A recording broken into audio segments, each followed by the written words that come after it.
Welcome back to the Redhead Report. I'm Elie Gelman, and these are my fantasy football Week 8 running back rankings to help you win your matchup this week. It's a big week in the fantasy football season. There are 6 teams on bye, the yearly bye-pocalypse, so you are definitely going to be missing some of your running backs in your starting lineup. So I'm here to help you out and get the best out of your lineup this week, which for a lot of you guys is a must-win week this week. So let's just get straight into it. Starting off at number 1 with Bijan Robinson. The Falcons and Bijan Robinson are taking on Miami, and we know that Miami is one of the worst running back defenses in the NFL. They give up 25 points per game to the running back position. We just saw last week what Judkins did to them. He had multiple touchdown scores, and Robinson has just been amazing this year. There's no question about it. With this matchup, he is a smash start, and I wouldn't be surprised if we're looking at another 30-point game from Bijan Robinson. And then moving on to the number 2 spot, Jonathan Taylor, who has been one of the biggest surprises this year. We were all expecting him to be a bottom tier running back 1, maybe an RB2, but he has just exploded onto the scene with the rest of this Colts offense.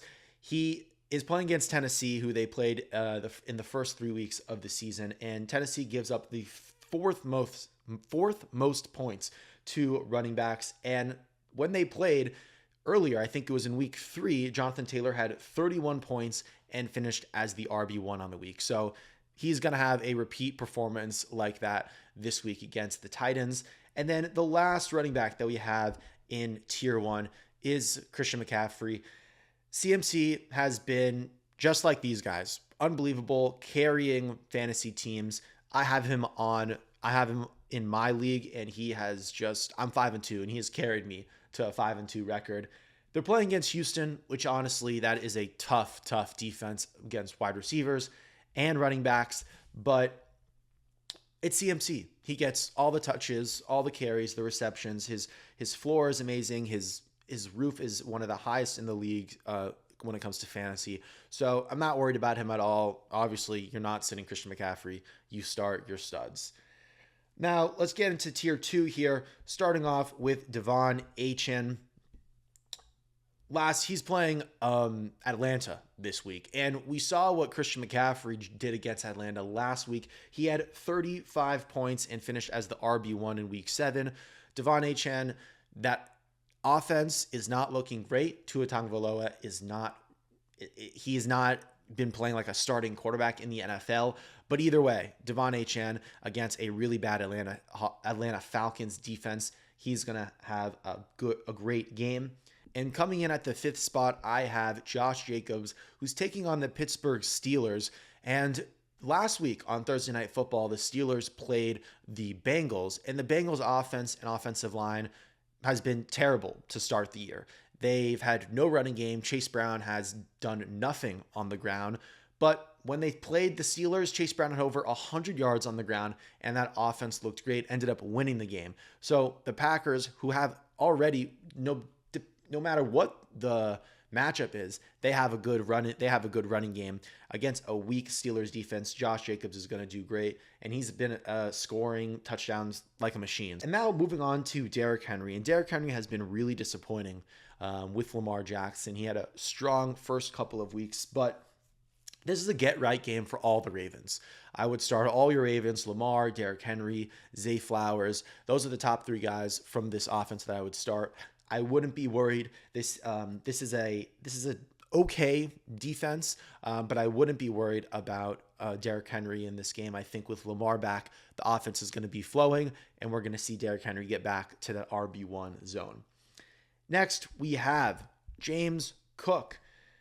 James Cook, also similar to Derrick Henry, has had a couple of rough games, but both of their teams now are coming off a bye, which gives them an opportunity to kind of game plan for this game. And I think that James Cook, the Bills have made the mistake of kind of forgetting about James Cook, and they have not really been giving him the ball. But I think that with the bye week, they've game planned. I think they're going to feed James Cook. I think he's going to get a lot of touches. I'm expecting a lot of carries for James Cook.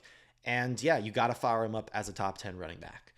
And then the last two guys we have in tier two are Saquon Barkley and Javonte Williams. Let's start with Saquon first.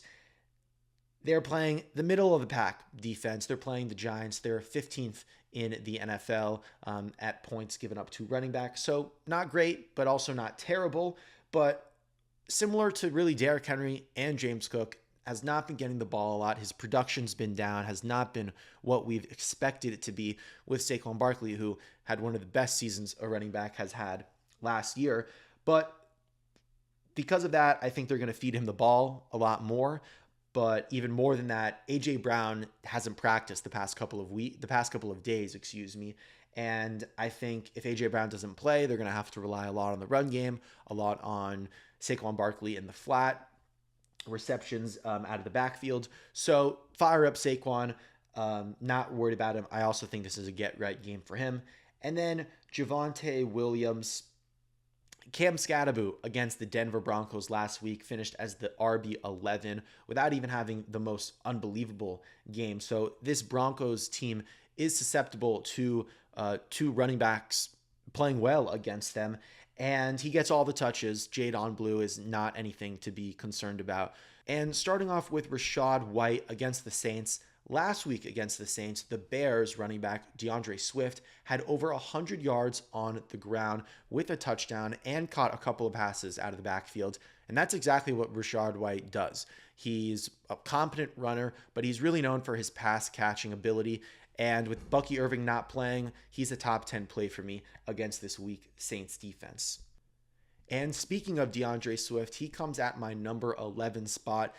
He is playing the Baltimore Ravens, who give up the second most points to running backs this season. He had a great game last week and also 2 weeks ago. He has the momentum going.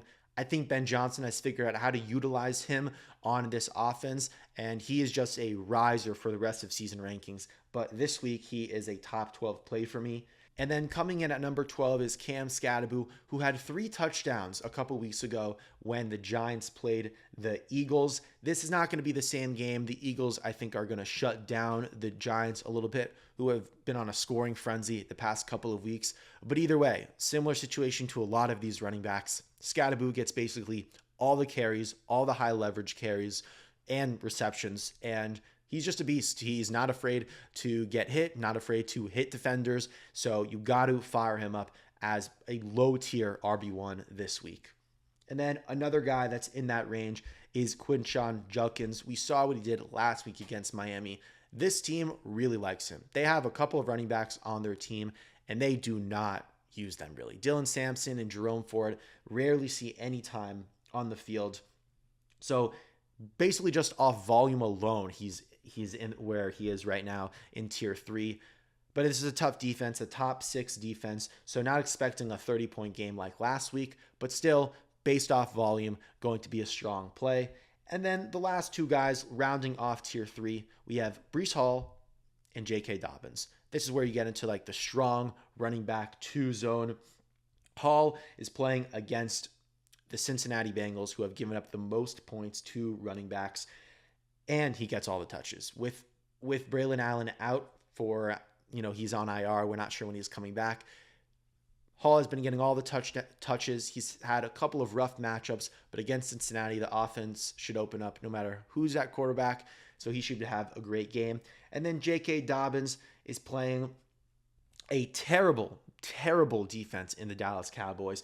They allow over 23 points per game to running backs. So I'm expecting a big game from Dobbins, especially because this is an outdoor game where it's going to be rainy and windy. So I don't think they're going to be throwing it as much. I think that they're going to be running the ball with J.K. Dobbins down the Dallas Cowboys' throat. And now we get into our tier 4, and let's start off with 2 really strong players, Jaylen Warren and Alvin Kamara. Warren is actually playing a really tough matchup. He's playing against a top 10 defense in the Green Bay Packers, but he gets all the carries and the reception. So again, just based off volume, you have to go with Jaylen Warren. I actually think he's a great I think if you could have gotten him this week in a trade as a buy high, I know that's kind of counterintuitive, but if you could have gotten him, I would play him, and I think he's a great running back for the rest of the season. But if he struggles this week against Green Bay, he is 100% a week 9 buy low for me. And then Alvin Kamara also playing against a tough matchup in the Tampa Bay Buccaneers. They are at home in a dome, so that gives the advantage to Kamara. But Kendre Miller, unfortunately, tore his ACL last week, so all the touches are going to Alvin Kamara, and he may be, old to not be the same fantasy guy that he was years ago, but he still has the juice. He's still Alvin Kamara, still can catch the ball, run the ball efficiently. So he is a strong start with a lot of volume. And then we get into Rico Dowdle, who is playing against Buffalo. They give up the 5th most points to running backs, and he gets a lot of the touches in the red zone. I think Chuba Hubbard, I have him on my list here. We'll get to him in just a minute. He is also a strong start, but Rico Dowdle, I think, has higher upside, has higher touchdown upside, and we saw what Derrick Henry did to Buffalo in the first week of the season. Rico Dowdle, similar build to that, and I think he's going to have a strong game against Buffalo. Not the highest upside. It's capped a little bit because Chuba Hubbard is back, but still a flex-worthy start, I think. And now let's move on to Chase Brown. He was terrible to start the year and really bench-worthy, like not at all startable at all. But last week against the Steelers, he had over 100 yards on the ground. The offense with Joe Flacco looked like it was running much better compared to when it was with Jake Browning. They are against a tough Jets defense, but I still think this offense has gained some confidence, and I'm confident in starting Chase Brown at the flex spot. And then we have Ramondre Stevenson and Bill Krosky-Merritt rounding out tier 4. Mondre is actually playing against a really tough Cleveland matchup, so I'm not looking forward to that, but he gets all the touches. Really, it's surprising that we're talking about Ramondre Stevenson in week 8 as getting all the running back touches for the Patriots when they drafted a running back in the first round. Travion Henderson is droppable. He has been getting no touches. It seems like he's in the doghouse for no reason. Ramondre Stevenson should be the one in the doghouse with all the fumbles he's had. But either way, Mike Vrabel doesn't like Ramondre Stevenson for some reason. So he gets all those touches. And so, again, just based off volume, you got to play him. And another volume play is Bill Krosky-Merritt. He's the starter for this Commanders team. I'm not worried about Chris Rodriguez or any of those other guys. They are playing a Chiefs defense that is absolutely elite, top 3 in the NFL, and only giving up 17 points per game to their opposition. But again, this would be a tough opponent. Marcus Mariota's under center. He's gonna have to get the ball out quick, and I think Bill's gonna be there for a couple of receptions. And now moving on to our tier 5 and tier 6. This is where we get to guys where you might have to play them because of buys. This is where the important matchups and touchdown upside come into play. And now moving into tier 5, we start with Isaiah Pacheco playing against a Washington Commanders defense that ranks 14th in points allowed to running backs. So middle of the pack, not great, but not terrible. But I'm fading Isaiah Pacheco, even though he scored a touchdown last week, because rookie running back Brashard Smith has been taking a lot of his touches. And I think at the end of the year, we're going to see Brashard Smith take over the running back spot, the starting running back spot for this Chiefs team. So if you could sell high on Isaiah Pacheco, if it's not too late, I would definitely do that. And then we spoke about him a little bit. Chuba Hubbard playing against Buffalo. That is a really, really bad defense. 5th most points allowed to running backs. Doesn't have the highest upside compared to Rico because I think he's not going to have the touchdown upside, but still a strong start if you are in a tough spot due to buys. And then we go to Woody Marks. This Houston offense is really bad. There's no way around it. It's really bad. It's really disappointing as a Texans fan. But Nico Collins is out. They're playing against a tough run defense, so I don't think Nick Chubb is going to be that big of a asset for this offense this week. And the offensive line can't block anybody, so they're going to have to get the ball out quick. And Woody Marks is one of the best receiving backs in the NFL, so I have him as another strong flex start in Week 8. And then rounding out this tier, we have Tyler Algier and Tony Pollard. I'm playing Tyler Algier if I have to, basically just because Miami is so bad. And Bijan Robinson is going to be able to run all over them. But Tyler Algier also gets a considerable amount of carries and touches where this team is so bad he could rip off a 50-yard touchdown and win you your week in a tough position with buys. And then Tony Pollard. This offense sucks. It's the worst in the NFL. There's no question. Cam Ward has not looked great to start. The offensive coordinator, the coaching staff isn't helping him. They're playing against a top 5 run defense. I played against Tony Pollard last week. They balled him up the whole week, but then he had a couple of garbage time receiving yards and receptions. So that's kind of the only way that Tony Pollard is going to help you win your matchup this week. And then we'll just throw all these guys in tier 6. None of these guys really excite me besides Brashard Smith. But before we get to that, RJ Harvey, again, similar to Tyler Algier, playing against a terrible Dallas Cowboys defense. So he also has high upside because J.K. Dobbins is going to run all over them. And I think RJ Harvey has the opportunity to do that. And then Brashard Smith, who it's a risky play, but he had 17 touches total between weeks 1 and 6. But then in week 7, he had 19 touches just in that game alone. And so they're starting to trust this rookie running back more and more. Like I said, he's going to be eating into Isaiah Pacheco's carries and receptions. So strong play if you already have him, I think. A risky play, but if you're desperate, I think he's a good guy to throw out there.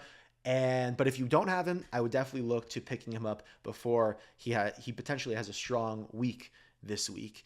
And Tajay Spears coming up next, really just similar position to Tony Pollard, has the receiving upside. That's about it.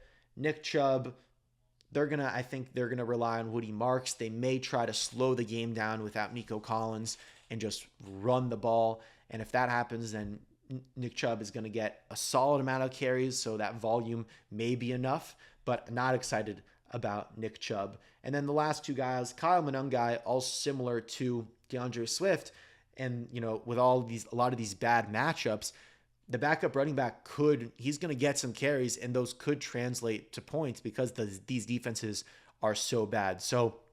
And Kyle Monangai scored a touchdown last week, so they may be trusting him more. They may be wanting to get him the ball as a dynamic playmaker, but he, again, is just a shot in the dark for your desperate team during these bye weeks. Again, Kenneth Gainwell, he could steal a touchdown. I assume Jaylen Warren is going to be on the field for 75% of the snaps and get 80% of the touches, but he could vulture a touchdown. He's high upside in the receiving game, especially if Green Bay goes up big. Kenneth Gainwell, just like all these guys in tier 6, is a shot in the dark and a potential can score a potential touchdown. But that's all we have for week 8 when it comes to the running back position. If you want to see my rankings for tight ends and wide receivers and quarterbacks, the links to those videos are in the bio. And also, if you want to see the rankings, go to my Substack. Make sure you subscribe so you get notified when those rankings come out. And subscribe to the channel, like this video, and follow me on Instagram and Twitter. And thank you guys so much for watching, and good luck this week.